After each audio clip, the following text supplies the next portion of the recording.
सल्लल्लाहु अलैहि वसल्लम के नबूवत का 5वां या 6ठा साल चल रहा है। आकाए करीम मक्का की सरजमीन पर हैं। मेरे सरकार की आदत करीमा थी कि शहर से बाहर निकल करके सरकार जो लोग मिलते उनको समझाया करते थे, कलमे की तलकीन किया करते थे। जिसका नसीबा जागता वो कलमा पढ़ लेता और जिसको महरूमी होती उसको महरूमी रहती।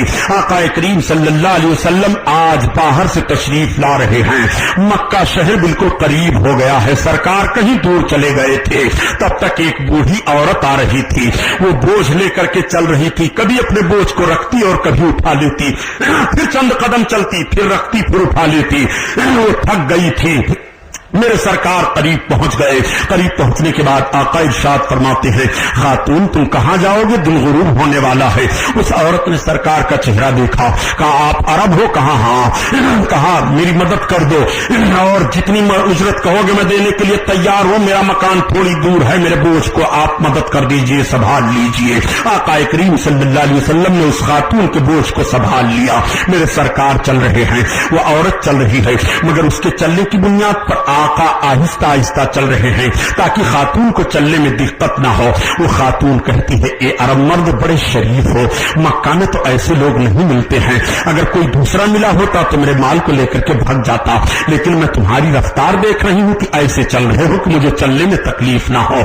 ये तो बताओ किस कबीले से आपका ताल्लुक है, आपका नाम क्या है, आपका जरिए माश क्या है, आप कौन सा काम करते हैं। आप थे तब तक उस खातून ने देखा, कहा अच्छा आप ठहर जाइए, यही झोपड़ा जो है यही मेरा मकान है। सरकार ने उसके सामान को रख दिया।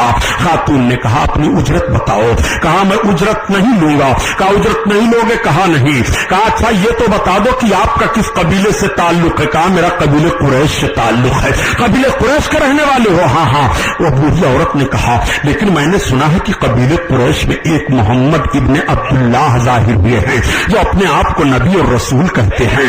मैं बूढ़ी औरत हूँ, बड़े अच्छे मर्द तुम हो, बड़े शरीफ हो, मुझ बूढ़ी पर जब इतना रहम कर रहे हो तो मैंने सुना है कि मोहम्मद की जो बात सुनता है उनका दीन कबूल करता है, उनके करीब जो चला जाता है उनका हो करके रह जाता है। ये अरब मर्द मैं तुम्हें वसीयत कर रही हूँ कि उजरत तो नहीं ले रहे हो, लेकिन मुझ बूढ़ी औरत का कहा मान लो कि तुम बड़े नरम दिल के हो, तुम कभी भी मोहम्मद के सामने ना जाना, वरना तुम तो सबसे पहले उनका कलमा पढ़ लोगे और सबसे पहले उनको रसूल मान लोगे। मेरे आका फरमाते हैं, खातून तुमने उनको देखा है?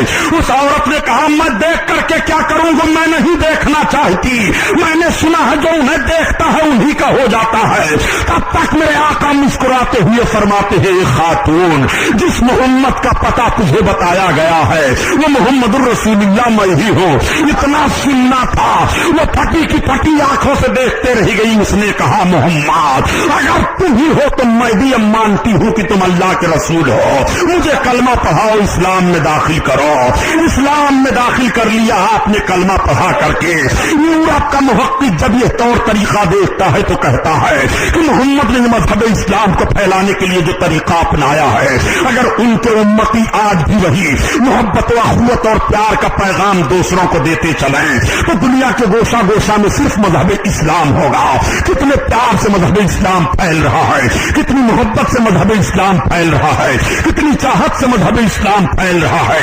नबी कौनैन ने प्यार का कैसा पैगाम दिया है। यही वजह है कि रब ताला कुरान में बयान फरमाता है, लकराना लकुम फी रसूलिल्लाह उस्वतुन हसना, तहकीक नबी की जिंदगी तुम्हारे लिए नमूना अमल है। ए मेरे बंदो तुम अपनी जिंदगी को नमूना अमल बनाना चाहते हो तो नबी की जिंदगी देख लो, नबी की जिंदगी को अपने लिए नमूना अमल बना लो। नबी ने किस तरह से प्यार दिया है।